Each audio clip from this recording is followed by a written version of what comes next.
রোজা, নামাজ, হজ, যাকাত কিচ্ছু লাগবে না, দানের শেষে ভোট দিলে ব্যস্ত যাইতে পারবে না। আমি বিশ্বাস করি না। হযরত মুহাম্মদ সাল্লাল্লাহু আলাইহি ওয়াসাল্লাম পরে যদি কোনো ব্যক্তি থাকে, মা হাতে মা পরে যদি কোনো ব্যক্তি থাকে, সে আমি মনে করি আমার দেশ নেত্রী মা বেগম খালেদা জিয়া। নামাজ পড়তে গিয়ে ভাবতেছিলাম, আল্লাহ আমার সাথে সাক্ষাৎ করতে এসে যদি এই মা বোনের নামাজ কাজা যায়, আল্লাহ তুমি আমাকে ক্ষমা করে দিও। আপনি তো সেলসেলায় বেচতে যাবেন। আমাকে যদি ফাঁকি দেন, এটা ফাঁকি দিবেন আল্লাহকে, আর আল্লাহকে যদি ফাঁকি দেন, এইটা বিএনপির উপরে নেত্রী অসুস্থ, এই গজব আপনাদের উপরে পড়বে। বলেন কি? যার নাম উচ্চারণ করলে মুখটা পবিত্র হয়ে যায়। বাচ্চা থাকো চিরকাল ছিঁড়ে খাও বেড়ার বাল। আমরা ধর্মকে মূল্যায়ন করব না, আমরা মানুষকে মূল্যায়ন করব।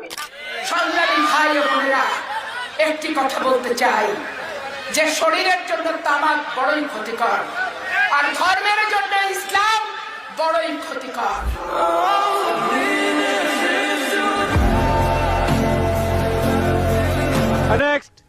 আমরা নামাজ, রোজা, হজ, যাকাত যদি করি, আমরা যদি ইবাদত সঠিকভাবে করতে পারি, তাহলে আমরা পরকালে জান্নাত পাবো।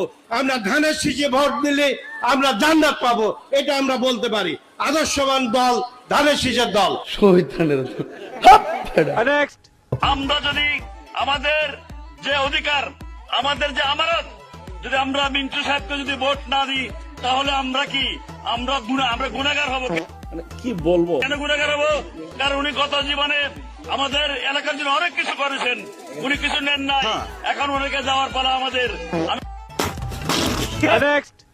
আল্লাহর হুকুম, এই দেশে 12 তারিখ নির্বাচন হবে, বিএনপি এই দেশে নেতৃত্ব দিবে, তারেক রহমান প্রধানমন্ত্রী হবে, আপনারা আমাকে নির্বাচিত করবেন। সবগুলো ফেল।